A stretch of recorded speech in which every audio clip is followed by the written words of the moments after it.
see. Let me see. Hey, I like this. This is all right.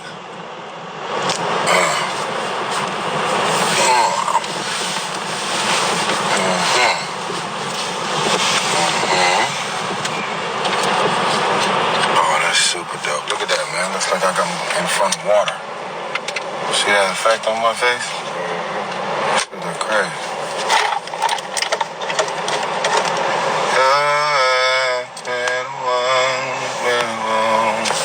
All right. But you think you know.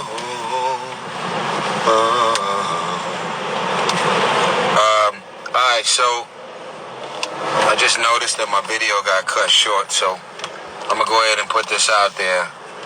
Basically, what do I want y'all to know that I couldn't talk about until now? A couple things. First thing is I'm very proud of myself that kind of gave myself a gag order, but the gag has been lifted partially. So everybody is asking the number one question. How did it seem like you had such a beautiful marriage with Samantha, and then all of a sudden we're on the internet and both of y'all are releasing a statement that y'all are both getting a divorce? Well, although I agreed and we wrote the statement together, the entire time, including right now, I can literally sit here and tell y'all I have no idea why this woman left me. I have no idea. And so what I have found in this painful experience where I've slipped in and out of depressions, there is no anxiety pills or medicine, no hospital visit. There is no therapy session that I have been in that have been able to remove the vile, evil, disrespectful intentions in and around the way it all went down. This new concept that really pisses me off about, toxic masculinity. First of all, I don't think the word toxic even belongs in front of a man, but we'll talk about it later. But there is a concept of toxic femininity. And toxic femininity, to me, it seems like it's real generational, Samantha's mother has been married and divorced 4 times, okay? This is her 4th husband. So there's a lot of entertainers, and you've heard about people that are controlling. They want to take you away from your family, all of your friends, everything about your world and your life and your every existence. They want to take you away from it all because it's their way of saying, here's my celebrity, here's my money, here's my influence. And they want to figure out a way to lock you down and isolate you so that they can control your life. That's not who I am. I may not be close to my family. I've never been close to my family.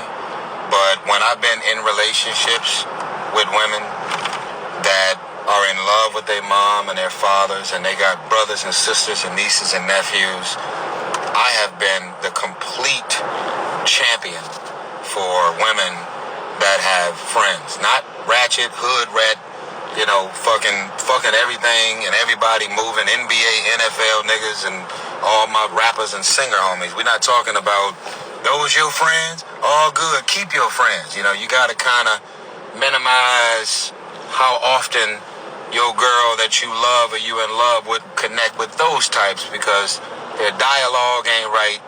Everything about what they doing and how they moving ain't right. And you want to be able to say, I got a girl, whether you're engaged, whether you're dating, or whether you're married. You want to be able to say, when you go to dinner with your mom and your family, your loved ones, it doesn't concern me about going from eating dinner with your mama and then all of a sudden you at a strip club with 10 of your homegirls and y'all end up getting drunk and having sex with a bunch of NBA players by midnight. You know, you don't really want to have those type of girlfriends around when you're in something for real. And the same thing happens on the other side, you know. If you are a man's man, you're in a relationship that has some type of decency about it, you don't really want to let your man be around too many single dudes having single conversations. As soon as you want to vent and unload and talk about your marriage and certain challenges that come with your marriage, the first thing they're going to try and do is encourage you to leave your wife or to leave your husband. So Samantha's mama, her name is Patricia Randolph, divorced 4 times. I would say, baby, go to your mama's house for 2-3 weeks at a time. You know, take the baby, go have fun, go live your life. We've been traveling. We've been over here, over there. You know, go spend some time with your family, because you was with your mama every day, every other day. Y'all work out together. Y'all go to church together. And I know us getting married compromised the day-to-day communication and interaction that she used to have with your mama. I don't have that type of relationship with my mama where I see her every week, talk to her every day. But I know a lot of men and women are really close to their mother, whether they're grown, very married, adults, multiple kids. Everybody has a different dynamic. I don't judge you. I don't stop you from having a relationship with your family and your mother because I didn't have one with mine. Y'all see what I'm getting at? So blindly, I'm saying, go on over there. And whatever arguments or issues we was having, her mama got in her head. And it's expected of someone who's been divorced 4 times to be having these negative, toxic, dysfunctional conversations and trying to poison the magic and the dynamic of the sanctuary of our marriage. Some of y'all call them in-laws. I have never experienced anything like it in my life. Now, I am not blaming this woman because it takes 2 to tango. Your mama, your daddy, your whoever could be all in your ear talking shit about your husband every day. And it takes you to listen to it. It takes you to believe it. And it also takes you to see things through the lens that your mama wants you to see things through. You see what I'm saying? When you're an adult, you're going to listen to a lot of people. Why you with him? Why he ain't never home? Girl, I would never let nobody treat me and talk to me like that. Everybody got some shit to say about your marriage and your relationship, but they would take your man in a fucking minute.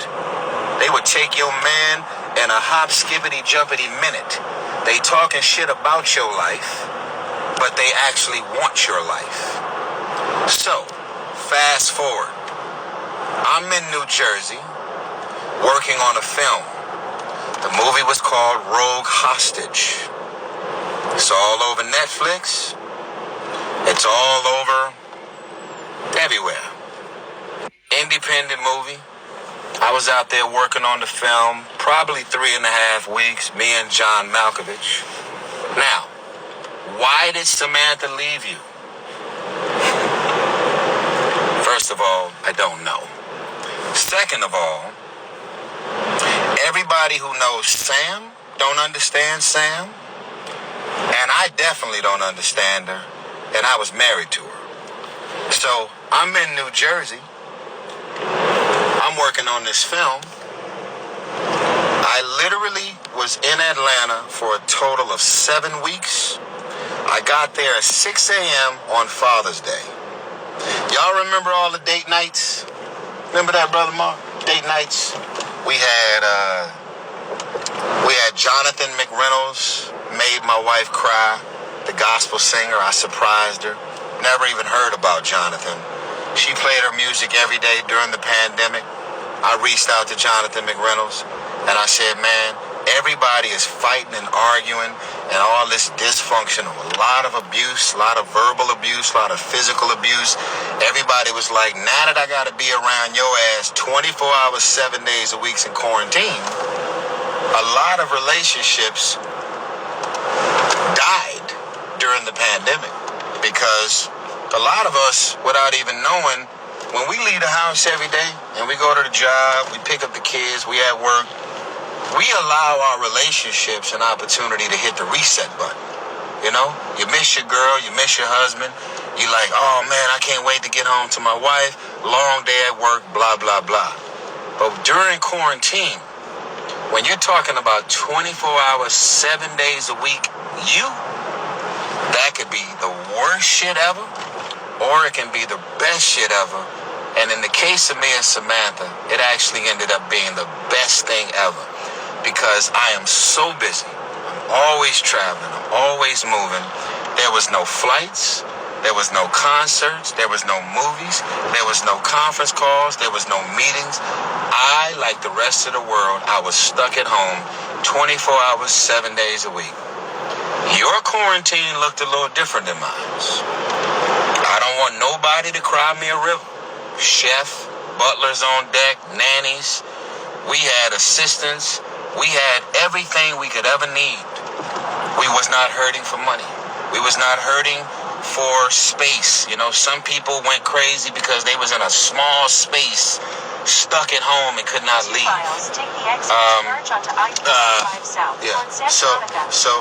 So basically, after 10 months, you know, we dealt with Kobe Bryant dying. I was in LA.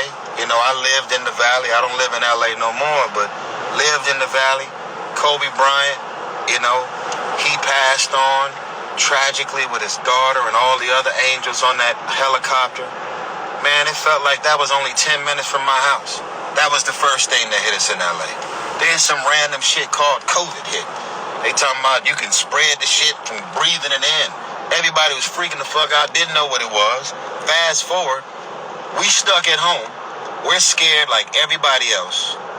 But we couldn't have been more blessed while being in quarantine. What is the point in telling this story? Right before quarantine, y'all remember the crying video? Y'all remember all the baby mama drama and accusations from my ex? That shit rocked my marriage. The vibrations that me and Samantha had, we were up there with the Care Bears in the clouds. The accusations from my ex rocked my marriage and changed the energy and the dynamic in and around my marriage.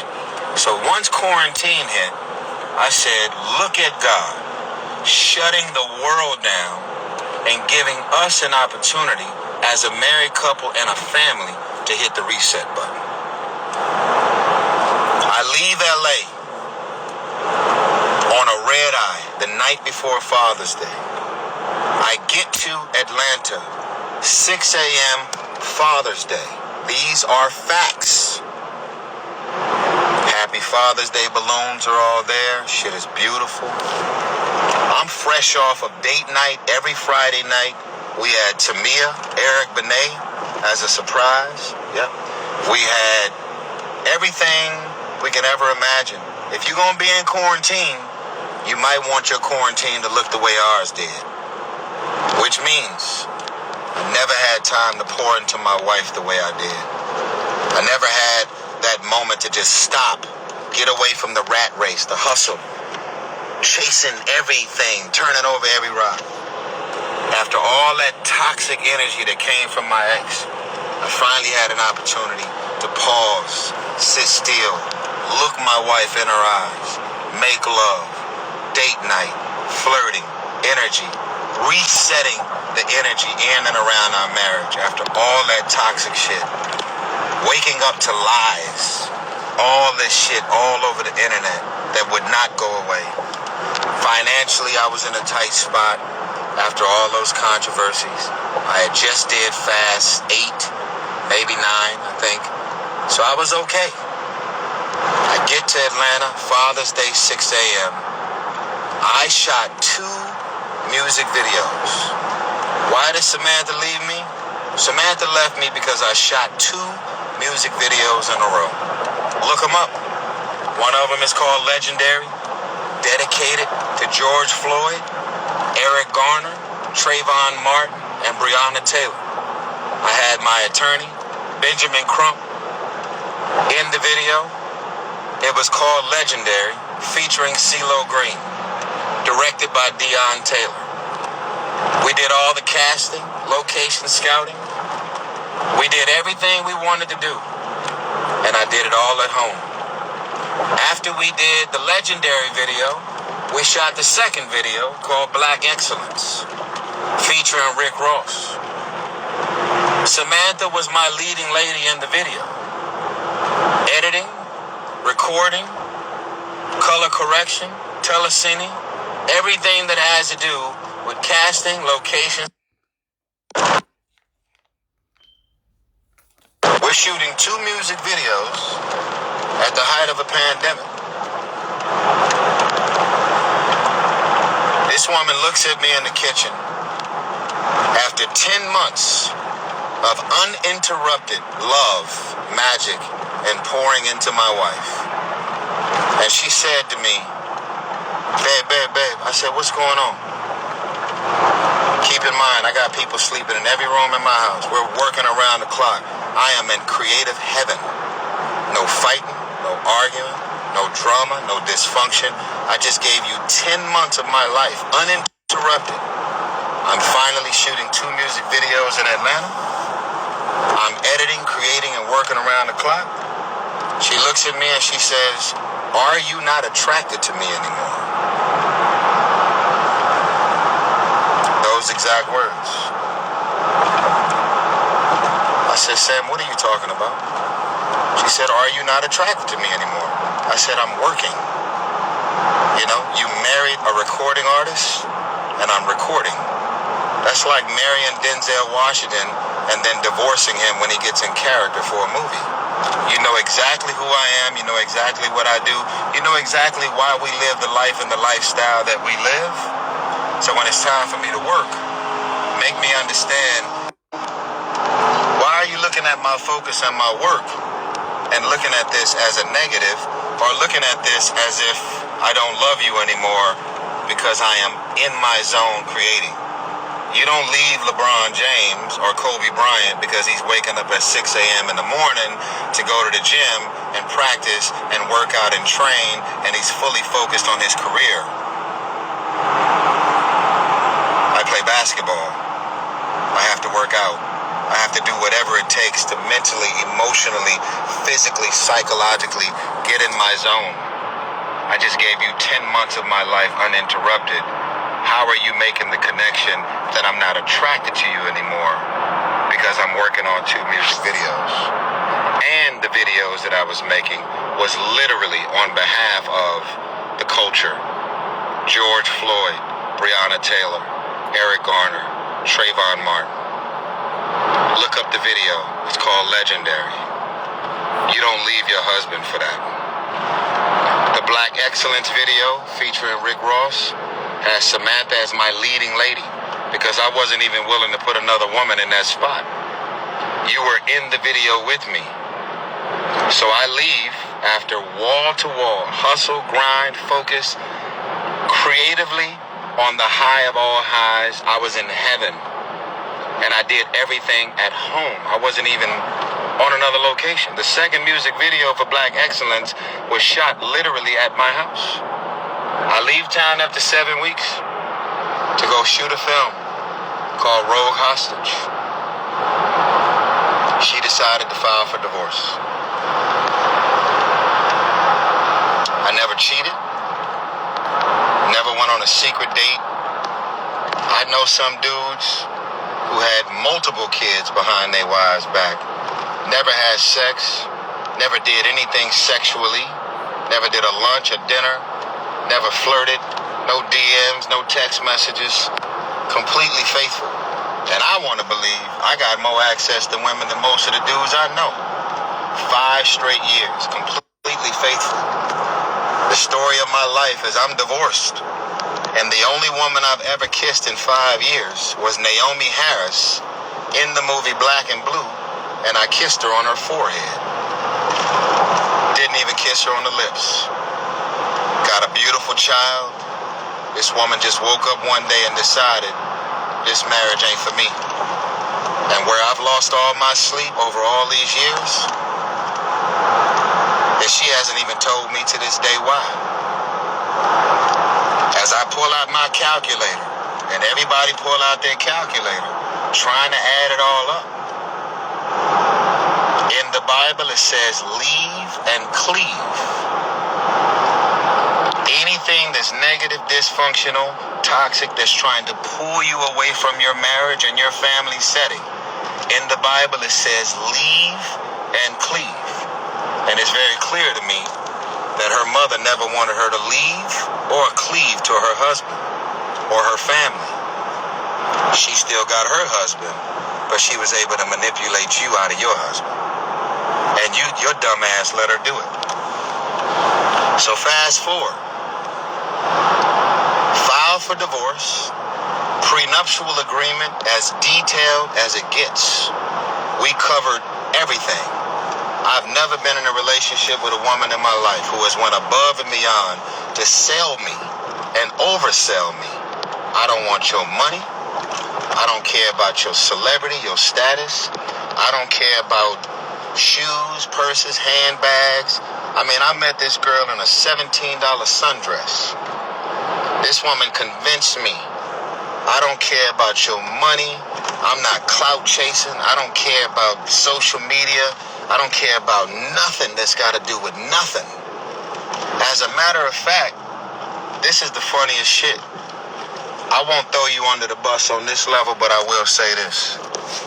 Every time we left a dinner, or anytime anybody came to our house, and their woman, their wife, red bottoms, Hermes bags, Louis Vuitton, diamonds, watches, nice hair, makeup, whatever cosmetic work they may have done.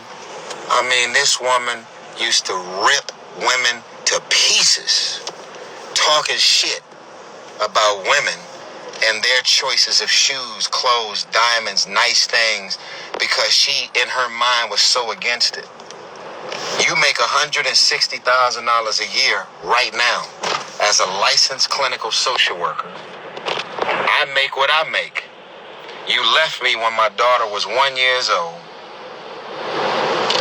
The prenuptial agreement was so extensive because it's everything that you sold me on. I don't care about your house, your money, who you are, materialistic things. You left me unexpectedly. You took our daughter. You left while I was out of town filming a movie.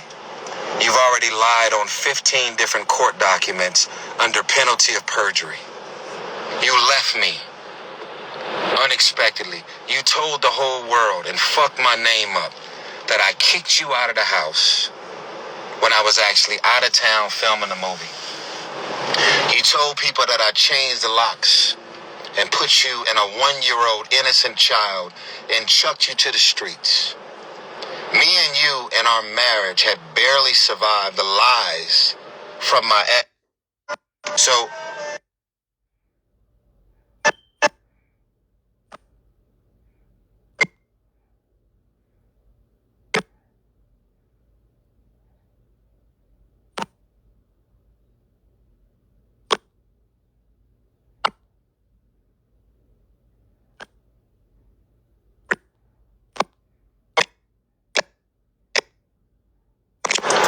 you leave me to accuse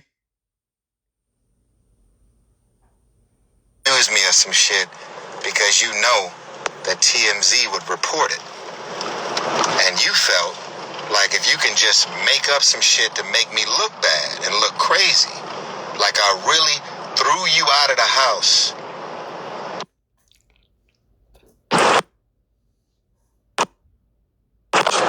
Really?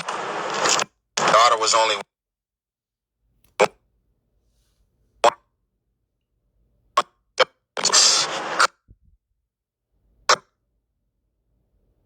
what you said.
she walked through 50 boxes because you packed up all of your shit on your own to leave me while I was in New Jersey filming a movie.